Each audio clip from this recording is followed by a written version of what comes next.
Happy Friday, everybody. Welcome to the podcast. I'm Jeremy Birmingham. This is Birminology. It is a commitment edition of the show as Ontario, Ohio wide receiver / athlete Bodpegn Miller has announced his commitment to Ohio State just about 3 days after receiving an offer from Brian Hartline and the Buckeyes.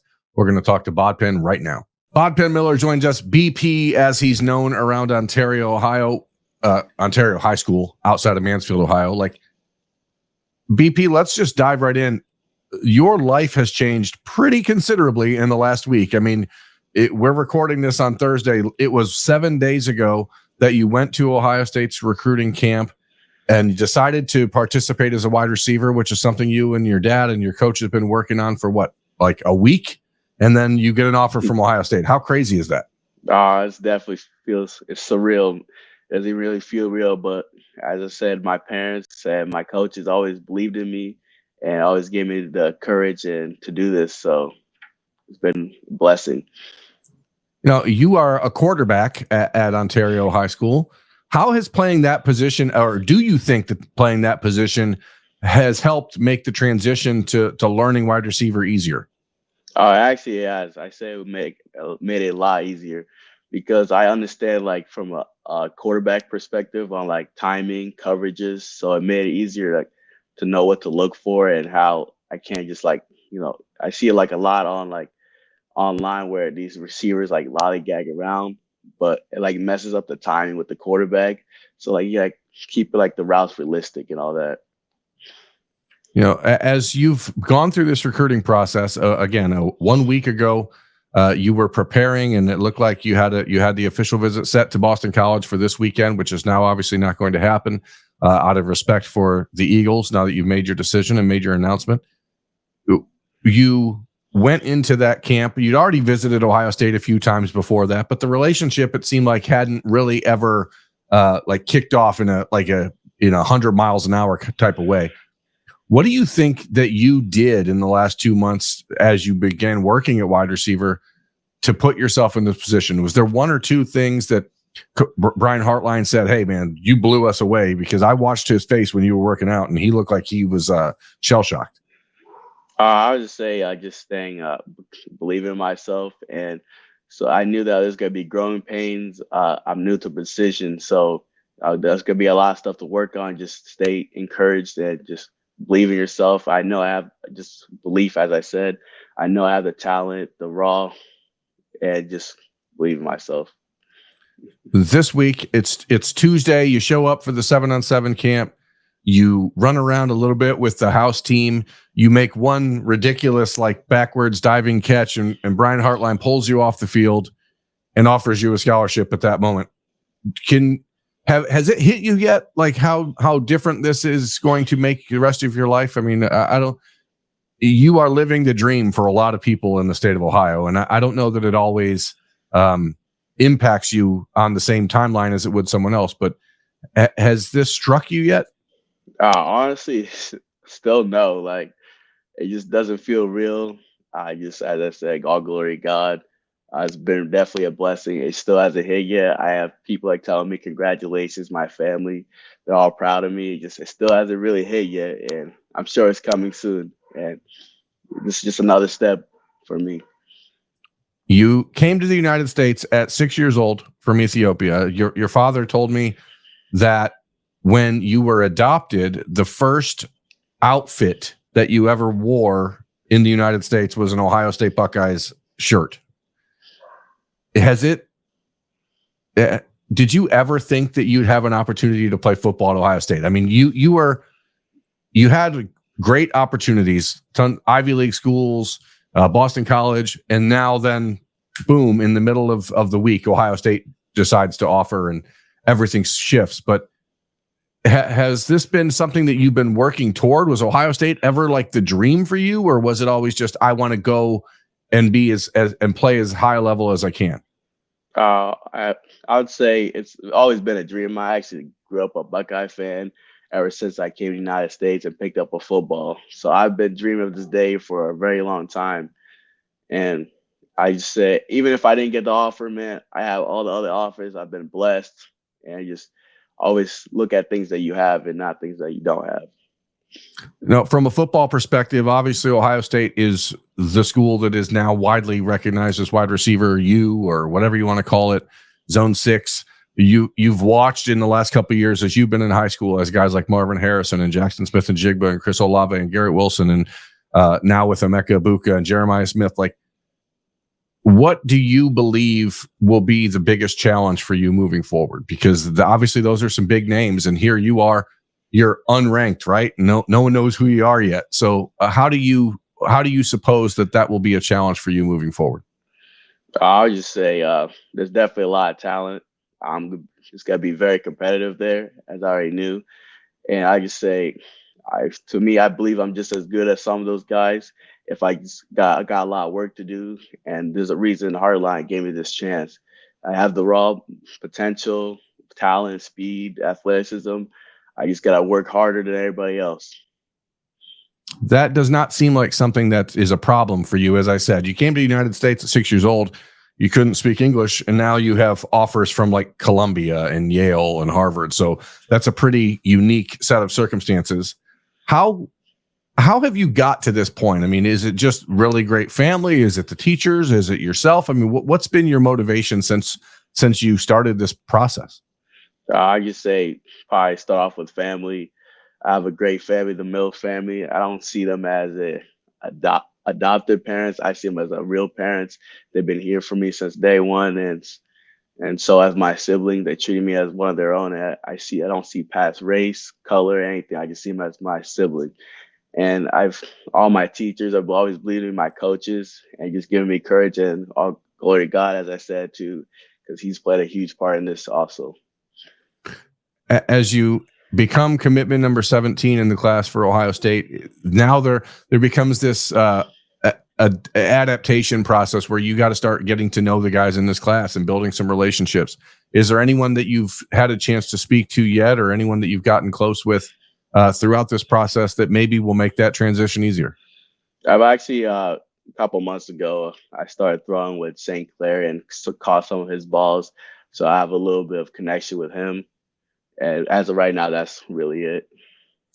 And, you had the opportunity to take your official visit this weekend. You're committing on the day when Ohio State is welcoming in a lot of players for a major official visit. You're going to wait to take your official visit to the fall and just celebrate with your family this weekend. But tell me how you guys are celebrating. What's the big hullabaloo that you guys are going to put together for this? Honestly, I think we just have like a pool party at my place. My parents invited some of my family, friends, and my girlfriend, and just celebrate and just all take it all in. Once you're done celebrating, you get right back to work. Prior to this interview starting, you were just at football practice. You're still going to play quarterback this year for Ontario. Is that correct? Yes, sir. How do you think, or do you think that is going to limit you at all in your development at wide receiver? Or do you think that it doesn't really matter because the plan has really remaining the same? I say it really doesn't matter. I'm still got to work to do what's best for my high school team, and that'll be playing quarterback and doing as much as possible to win. And that just means I got to put an extra work outside of quarterback and just go on my own time and just really work on my craft. Obviously the commitment is done. Let's just back it up a little bit. And what was it about this opportunity that made it so that you couldn't pass it up? Why Ohio State, Bodpegn? I just say all the players they put in the league and just the resume those guys have, and especially Hartline. He's put a lot of people in the league and they win championships. And I've heard nothing but great things about him and the staff. And I just couldn't pass it up. And it's always been a dream to play for the Buckeyes. And they have a good education. I value education a lot. I turned down some Ivy League for this. And I just say just awesome guys. What do you want to study? Well, like what if football for some reason doesn't work out? What do you want to do with life? Where's the path taking you? I'll just say give back to like community, get a degree in somewhere, probably a business, and just use my money to like give back to the community, help some people back where I came from in Ethiopia. My brothers and family still over there, and just not just help me, but help others. As I was watching on the field on Tuesday, I saw obviously you spending a lot of time with Brian Hartline, talking to Devin Jordan, Tim Hinton coming up to you and giving you a big hug. Like this process isn't always just about one person. Obviously, you do the work. Brian Hartline has to be the one to make that decision to make an offer. But guys like Tim Hinton, guys like Devin Jordan have been very involved. Is there anybody else in this process that you feel hasn't been given enough credit or that you'd like to give a moment of thanks to?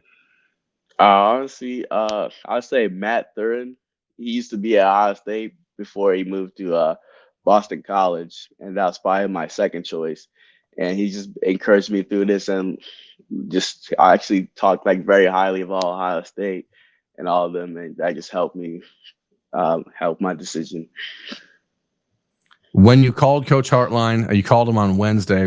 How did he respond? I feel like he probably understood that when he made the offer that there was a very good chance you would commit, but maybe not that quickly. How was his response? How did him and Ryan Day react when you let him know the news? Oh yeah, when I first told Ryan Day, he's like, "Wow, that was quick." That was his first words. I was like, "Yeah, I've been waiting on this one." I think, yeah, I just went over my family, all that, talked through, talked to the Lord, and felt like this was the right fit. And he was very happy and excited, and he believes in me, and I believe in myself too. You know, the hard part about committing to Ohio State is that it's like a lifelong dream, right? But then you realize that this decision means that the hard work really starts now. I mean, it becomes, because now there's expectations, now there's pressure. Now when teams are playing Ontario high school, they're going to say, "There's Bodpegn Miller, he's committed to Ohio State," and they're gonna hit you harder than they would have hit you before. They're going to talk a lot of trash. How do you mentally prepare in a small town in Ohio for what's ahead? I mean, because it is a major step from where you are to Ohio State. What do you lean on in order to make sure that these next steps are right? I'll just say, as I said, my coaches or something. If I'm ever down, just ask coach, because I'm not gonna have all the answers. And just I would say, and actually the first thing after I got the offer, Tim Hinton called me right after and said that it's a blessing, but at the same time, now there's a huge target on your back, as you said. Everybody's gonna be gunning for you. Just just stay calm. Now you gotta really show them what you're about, and just stay calm. Honestly, just believe in yourself, as I said. You know, as I watched you run around at the field in the last week and a half, and seeing you there multiple times, couldn't help but realize you're almost 6'4", you're 180 plus pounds, you're running a 4.4. You told me that you have brothers that are in the 6'6" range, and that there's at least a chance you could continue to get taller. Do you have any aversion to the idea of, like, maybe you grow into a tight end someday? Because a 6'6", 230-pound tight end running a 4.4 is pretty rare. I mean, are you even thinking about that at all, or is it just, next day at a time, one day at a time? I'll just say right now is one day at a time. If it gets to that, I'm open to change. I'm open to anything. That's the reason I'm here in the first place. Start as a QB, and just I'm open to anything as long as I can get on that field. Yeah, it's a really great story, Bob. And I asked Ryan Day about this on Tuesday. There are so many times in this recruiting process, in this recruiting world that we now live in, it's like 24/7 news, that it's rare to find a story that actually comes up kind of as a surprise, or a kid like yourself who shows up on campus at Ohio State and just blows everyone away. And it's something that people really should celebrate. So we are very happy for you. I know the entire state of Ohio is happy for you. I'm sure that you have people all over the world who are celebrating this day with you. So thank you for spending a little time to do that with us. No problem. Just thank you for having me on here. No problem. He is Ohio State's latest commitment, Bodpegn Miller, 2025 wide receiver from Ontario High School. I'm Jeremy Birmingham. This has been Birminology on the podcast. Thanks for watching, everyone. We will see you later.